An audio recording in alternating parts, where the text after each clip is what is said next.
5 ವರ್ಷ ನಾನೇ ಸಿಎಂ ಅಂತ ಸಿದ್ದರಾಮಯ್ಯ ಹೇಳ್ತಾ ಇದ್ದಂಗೆ ನನ್ನ ಬಳಿ ಬೇರೆ ಆಪ್ಷನ್ ಇಲ್ಲ ಅಂತ ಡಿಕೆಶಿ ಹೇಳಿದ್ದಾರೆ. ನಾನು ಸಪೋರ್ಟ್ ಮಾಡಲೇಬೇಕು, ಮಾಡ್ತೀನಿ ಅಂತ ಹೇಳಿದ್ದಾರೆ. ಈಗ ಸಿಎಂ ಸಿದ್ದರಾಮಯ್ಯ ಅವರು ಸ್ಪಷ್ಟವಾಗಿ ಹೇಳಿದ್ದಾರೆ, 5 ವರ್ಷ ನಾನೇ ಮುಖ್ಯಮಂತ್ರಿ ಆಗಿರ್ತೀನಿ, ಯಾಕೆ ಅನುಮಾನ ಅಂತ ಕೇಳಿದ್ರು. ಇನ್ನೊಂದು ಕಡೆ ಡಿಕೆ ಶಿವಕುಮಾರ್ ಪ್ರತಿಕ್ರಿಯೆ ಬಗ್ಗೆ ತುಂಬಾನೇ ಕುತೂಹಲ ಇತ್ತು. ಈಗ ಅಪಸ್ವರ ಬೇಡ ಅಂತ ಹೇಳಿದ್ರಲ್ಲ, ಅದ್ರ ಬೆನ್ನಲ್ಲೇ ಅವ್ರು ಏನ್ ಮಾತಾಡಿದ್ದಾರೆ ಅನ್ನೋ ಸಂಪೂರ್ಣ ಮಾಹಿತಿಗಳು ಲಭ್ಯವಾಗ್ತಾ ಇದೆ. ನನ್ನ ಹತ್ರ ಬೇರೆ ಆಪ್ಷನ್ ಇಲ್ಲ, ನಾನು ಸಪೋರ್ಟ್ ಮಾಡಬೇಕು, ಮಾಡ್ತೀನಿ, ನಾನು ಸಿಎಂ ಬೆನ್ನಿಗೆ ನಿಂತು ಸಹಕಾರ ಕೊಡ್ತೀನಿ. ಲಕ್ಷಾಂತರ ಕಾರ್ಯಕರ್ತರು ಪಕ್ಷವನ್ನ ಬೆಂಬಲಿಸಿದ್ದಾರೆ, ಹೈಕಮಾಂಡ್ ತೀರ್ಮಾನಕ್ಕೆ ನಾನು ಬದ್ಧ ಅಂತ ಡಿಕೆ ಶಿವಕುಮಾರ್ ಹೇಳಿದ್ದಾರೆ. ಪಟೇಲ್ ಒಂದ್ ಕಡೆ ತಮ್ಮದೇ ಶಾಸಕರನ್ನ ಅಂದ್ರೆ ಆಪ್ತರನ್ನ ಕಳಿಸ್ಬಿಟ್ಟು ಸುರ್ಜೇವಾಲಾ ಹತ್ರ ಅಧಿಕಾರ ಹಂಚಿಕೆ ಬಗ್ಗೆ ಪ್ರಸ್ತಾಪ ಮಾಡುವಂತೆ ಡಿಕೆ ಶಿವಕುಮಾರ್ ಅವರು ಪತ್ರ ಬರೆದಿದ್ದು, ಫೋನಲ್ಲಿ ಹೇಳಿದ್ದು ಸತ್ಯ ಅಂತ ಆಪ್ತರು ಹೇಳ್ತಾ ಇದ್ದಾರೆ.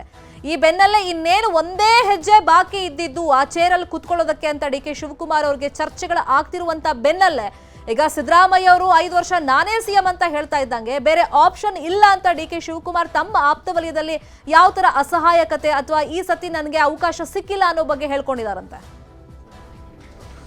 ಶರ್ಮಿತಾ ಶೆಟ್ಟಿ ಮೂಡಾ ಪ್ರಕರಣದ ಹಿನ್ನೆಲೆಯಲ್ಲಿ ವಿಪಕ್ಷಗಳು ಪಾದಯಾತ್ರೆ ನಡೆಸಿದ ಸಂದರ್ಭ ಮತ್ತು ಮುಖ್ಯಮಂತ್ರಿಗಳ ವಿರುದ್ಧ ದೊಡ್ಡ ಹೋರಾಟವನ್ನು ಮಾಡಿದ ಸಂದರ್ಭದಲ್ಲಿ ಮುಖ್ಯಮಂತ್ರಿಗಳು ಹಾಸನದಲ್ಲಿ ಸ್ವಾಭಿಮಾನಿ ಸಮಾವೇಶದ ಹೆಸರಿನಲ್ಲಿ ಶಕ್ತಿ ಪ್ರದರ್ಶನವನ್ನು ಮಾಡಿದರು. ಅವತ್ತು ಕೂಡ ಲಕ್ಷಾಂತರ ಜನ ಹಾಸನದಲ್ಲಿ ಸೇರಿದರು. ಅಂಥ ಸಂದರ್ಭದಲ್ಲೂ ಕೂಡ ಅವತ್ತಿನ ಜನಸ್ತೋಮವನ್ನು ನೋಡಿ ಸ್ವತಃ ಡಿ ಕೆ ಶಿವಕುಮಾರ್ ಅವರು ನಾನು ಬಂಡೆ ಥರ ಸಿದ್ದರಾಮಯ್ಯನವರ ಥರ ಜೊತೆ ಇರ್ತೀನಿ, 5 ವರ್ಷ ಅವರ ಜೊತೆ ಇರ್ತೀನಿ ಅಂತ ಹೇಳಿದರು. ಆ ಸಂದರ್ಭದಲ್ಲಿ ಜನರು ಹರ್ಷೋದ್ಗಾರವನ್ನು ಕೂಡ ಹಾಕಿದರು. ಜೊತೆಗೆ ಕರ್ನಾಟಕದಲ್ಲಿ ಸಿದ್ದರಾಮಯ್ಯನವರನ್ನ ವಿರೋಧ ಕಟ್ಟಿಕೊಂಡು ಮತ್ತು ಅವರನ್ನ ಎದುರಾಕಿಕೊಂಡು ರಾಜಕೀಯ ಮಾಡೋದು ಅಷ್ಟು ಸುಲಭ ಅಲ್ಲ ಎಂಬ ಸತ್ಯ ಕೂಡ ಡಿ ಕೆ ಶಿವಕುಮಾರ್ ಗೊತ್ತು. ಒಂದು ವೇಳೆ ಕೇವಲ ಸಿದ್ದರಾಮಯ್ಯನವರು ಎದುರಾಕೊಂಡ್ರೆ ಕೇವಲ ಅಹಿಂದ ಸಮುದಾಯ ಅಲ್ಲ, ಅವರ ಜೊತೆ ಇರ್ತಕ್ಕಂಥ ಅಷ್ಟು ನಾಯಕರು ನನ್ನ ವಿರುದ್ಧ ತಿರುಗಿ ಬೀಳ್ತಾರೆ ಮತ್ತು ಮುಂಬರಲಿರ್ತಕ್ಕಂಥ ರಾಜಕೀಯ ಲೆಕ್ಕಾಚಾರ ಮತ್ತು ರಾಜಕೀಯ ಅಭಿಲಾಷೆಗಳಿಗೂ ಕೂಡ ಇದು ತೊಡಕಾಗುತ್ತೆ ಎಂಬ ಕಾರಣಕ್ಕಾಗಿ ಅನಿವಾರ್ಯವಾಗಿ ಡಿ ಕೆ ಶಿವಕುಮಾರ್ ಅವರು ಎಲ್ಲ ನೋವನ್ನು ನುಂಗಿಕೊಂಡು ಈಶ್ವರ ವಿಷಕಂಠನ ರೀತಿಯಾಗಿ ಇದೀಗ ಮುಖ್ಯಮಂತ್ರಿಯವರ ಬೆನ್ನಿಗೆ ನಿಲ್ತೇನೆ ಅಂತ ಹೇಳುವ ಮುಖಾಂತರ ಅನಿವಾರ್ಯ ಸ್ಥಿತಿ ಕೂಡ ಎದುರಾಗಿರುವಂಥದ್ದು ಶರ್ಮಿತಾ. ಸೊ ಇನ್ನು ಬಹಳ ಮುಖ್ಯವಾಗಿ ನಾವು ಗಮನಿಸಬೇಕು, ಇಲ್ಲಿ ಡಿ ಕೆ ಶಿವಕುಮಾರ್ ಅವರು ಒಂದು ಹೆಜ್ಜೆ ಈ ವಿಷಯವಾಗಿ ಹಿಂದೆ ಇಟ್ಟಿದ್ರು ಕೂಡ, ನಾನು ಕಾಯ್ತೀನಿ, ನನ್ನ ಹತ್ರ ಆಪ್ಷನ್ ಇಲ್ಲ, ಸಪೋರ್ಟ್ ಮಾಡಬೇಕು ಅನಿವಾರ್ಯ ಅಂತ ಹೇಳಿದ್ರು ಕೂಡ ಮತ್ತಷ್ಟು ಒಂದಿಷ್ಟು ಆಡಳಿತವಾಗಿ ನಾವು ನೋಡೋದಾದ್ರೆ ಮೂಗುದಾರ ಹಾಕುವಂತ ಕೆಲಸ, ಆಡಳಿತವನ್ನ ತನ್ನ ನಿಯಂತ್ರಣಕ್ಕೆ ತಗೊಳ್ಳುವಂತ ಕೆಲಸವನ್ನ ಅಂದ್ರೆ ಆ ಥರ ಬೇಡಿಕೆಗಳನ್ನ ಮತ್ತಷ್ಟು ಇಡುವಂತ ಸಾಧ್ಯತೆ ಹೈಕಮಾಂಡ್ ಮುಂದೆ ಡಿ ಕೆ ಶಿವಕುಮಾರ್ ಅವರು. ಶರ್ಮಿತಾ ಶೆಟ್ಟಿ ಈಗಾಗಲೇ ಪ್ರದೇಶ ಕಾಂಗ್ರೆಸ್ ಸಮಿತಿ ಅಧ್ಯಕ್ಷ ಹುದ್ದೆಗೆ ಇದೀಗ ಸ್ವತಃ ಮುಖ್ಯಮಂತ್ರಿಗಳು ಕೂಡ ಡಿ ಕೆ ಶಿವಕುಮಾರ್ ಅವರನ್ನ ಬದಲಾವಣೆ ಮಾಡಬೇಕು, ಆ ಜಾಗಕ್ಕೆ ಈಶ್ವರ್ ಖಂಡ್ರೆ ಅಥವಾ ಸತೀಶ್ ಜಾರಕಿಹೊಳಿ ಮಾಡಬೇಕಂತೇಳಿ ನೇರವಾಗಿ ಹೈಕಮಾಂಡ್ನಲ್ಲಿ ಡಿಮ್ಯಾಂಡನ್ನು ಇಟ್ಟಿರ್ತಕ್ಕಂಥದ್ದು.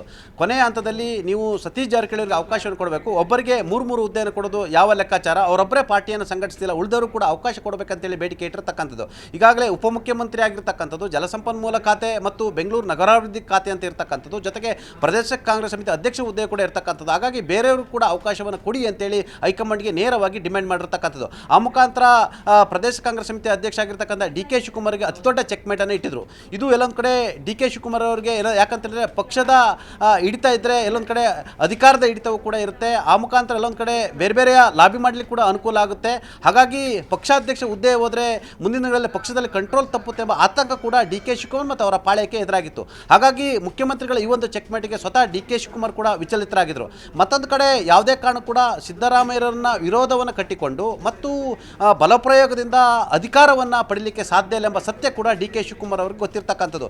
ಎಸ್ ಎಂ ಕೃಷ್ಣ ಸರ್ಕಾರದ ಅವಧಿಯಲ್ಲಿ ನಾನು ಅವರ ಮನೆ ಬಾಗಿಲಿನ ಒದ್ದು ಅಧಿಕಾರವನ್ನು ಕಿತ್ತುಕೊಂಡೆ ಅಂತ ಹೇಳಿದ್ರು. ಆದರೆ ಇವತ್ತಿನ ರಾಜಕೀಯ ಪರಿಸ್ಥಿತಿ ಬದಲಾಗಿರ್ತಕ್ಕಂಥದ್ದು. ಇವತ್ತು ಒದ್ದು ಕಿತ್ತುಕೊಳ್ಳುವಂಥ ಸ್ಥಿತಿ ಇಲ್ಲ, ಬದಲಾಗಿ ಪ್ರೀತಿಯಿಂದ ಮನವಿ ಮಾಡಿಕೊಂಡು ಅಧಿಕಾರವನ್ನು ಪಡೆಯುವಂಥ ಸ್ಥಿತಿ ನಿರ್ಮಾಣ ಆಗಿರ್ತಕ್ಕಂಥದ್ದು. ಹಾಗಾಗಿ ಸಿದ್ದರಾಮಯ್ಯವ್ರನ್ನ ಓಲೈಕೆ ಮಾಡಿ ಅವರನ್ನ ಮನವೊಲಿಸಿ ಹೈಕಮಾಂಡ್ ಮುಖಾಂತರ ಕೂಡ ಮನವೊಲಿಸಿ ಮತ್ತು ಅವರು ಹೇಳಿದಂಥ ಒಂದಷ್ಟು ಹುದ್ದೆಗಳನ್ನು ಕೂಡ ಕೊಟ್ಟು, ಜೊತೆಗೆ ಅವರು ಹೇಳಿದಂಥವ್ರನ್ನ DCM ಕೂಡ ಮಾಡಿ ಅವರ ಪುತ್ರನ ಕೂಡ ಅತಿ ದೊಡ್ಡ ಸಚಿವ ಸ್ಥಾನವನ್ನು ಕೊಟ್ಟು ಮತ್ತು ಅವರು ಹೇಳಿದಂಥವರಿಗೆ ಸಚಿವ ಸ್ಥಾನ ಕೊಡೋ ಮುಖಾಂತರ ಅಧಿಕಾರವನ್ನು ಉಪಾಯದಿಂದ ಮತ್ತು ಪ್ರೀತಿಯಿಂದ ಪಡೆದುಕೊಳ್ಳುವ ಪ್ರಯತ್ನದ ಫಲವಾಗಿ ಡಿ ಕೆ ಶಿವಕುಮಾರ್ ಅವರು ಅನಿವಾರ್ಯವಾಗಿ ಸಿದ್ದರಾಮಯ್ಯ ಪರವಾಗಿರ್ತೀನಿ ಎಂಬ ಹೇಳಿಕೆಯನ್ನು ಕೊಟ್ಟಿರ್ತಕ್ಕಂಥದ್ದು ಶರ್ಮಿತಾ ಶೆಟ್ಟಿ. ಮತ್ತೊಂದು ಕಡೆ ಸುರ್ಜೇವಾಲಾ ಅವರು ಶಾಸಕರ ಜೊತೆಯಲ್ಲಿ 1-to-1 ಮೀಟಿಂಗ್ ಇವತ್ತು 3ನೇ ದಿನಾನು ಮುಂದುವರೆಸಿದ್ದಾರೆ.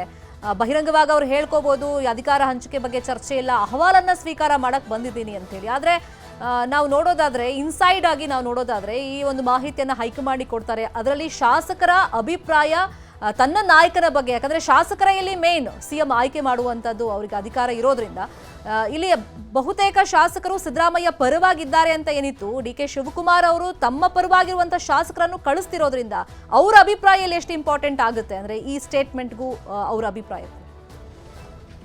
ಅಫ್ಕೋರ್ಸ್, ಯಾಕಂತ ಹೇಳಿದ್ರೆ ಇದೊಂಥರ ಪರೋಕ್ಷವಾಗಿ ಮುಖ್ಯಮಂತ್ರಿ ಮತ್ತು ಉಪಮುಖ್ಯಮಂತ್ರಿಗಳ ಪರ ಮತ್ತು ವಿರುದ್ಧವಾದ ಧ್ವನಿಗಳನ್ನು ಆಲಿಸಲಿಕ್ಕೆ ಸುರ್ಜೇವಾಲ ಬಂದಿರತಕ್ಕಂಥದ್ದು. ನಿಮಗೆ ಗೊತ್ತಿರಲಿ, ಮಲ್ಲಿಕಾರ್ಜುನ್ ಖರ್ಗೆ ಅವರು ಕೂಡ ಮುಖ್ಯಮಂತ್ರಿ ಆಸೆ ಇದೀಗ ಉಕ್ಕಿ ಬಂದಿರತಕ್ಕಂಥದ್ದು. ಎಸ್ ಎಂ ಕೃಷ್ಣವರು ಮುಖ್ಯಮಂತ್ರಿ ಹಾಕಿದ ಮೊದಲು ಮಲ್ಲಿಕಾರ್ಜುನ್ ಖರ್ಗೆ ಪರವಾಗಿ ಸುಮಾರು 60 ಶಾಸಕರು ಅವತ್ತು ಅವ್ರ ಪರವಾಗಿದ್ದರು. ಆದರೆ ಅವತ್ತಿನ ಸೋನಿಯಾ ಗಾಂಧಿಯವರ ಸುತ್ತ ಇದ್ದಂಥ ಕ್ಯಾಕಸ್, ಅವತ್ತಿನ ಅಹಮದ್ ಪಟೇಲ್ ಮತ್ತು ಗುಲಾಂ ನಬಿ ಆಜಾದ್ರಂಥವರು ಎಸ್ ಎಂ ಕೃಷ್ಣವರಿಗೆ ಭಾಳ ಹತ್ತಿರದವರಾಗಿದ್ದರು. ಆ ಮುಖಾಂತರ ಅಹಮದ್ ಪಟೇಲ್ ಮುಖಾಂತರ ಕರ್ನಾಟಕದ ಮುಖ್ಯಮಂತ್ರಿ ಆದರು ಎಸ್ ಎಂ ಕೃಷ್ಣ. ಅವತ್ತು ಕೂಡ ಮಲ್ಲಿಕಾರ್ಜುನ್ ಖರ್ಗೆ ಅವರಿಗೆ ಮುಖ್ಯಮಂತ್ರಿ ಆಗಬೇಕಾಗಿತ್ತು, ಆದರೆ ಮುಖ್ಯಮಂತ್ರಿ ಹುದ್ದೆ ತಪ್ಪಿತು. ಅವತ್ತು ಮಲ್ಲಿಕಾರ್ಜುನ್ ಖರ್ಗೆ ಅವರು ತಮ್ಮ ಆಪ್ತರ ಬಳಿ ತಮ್ಮ ಅಳಲನ್ನು ತೋಡ್ಕೊಂಡಿದ್ರು.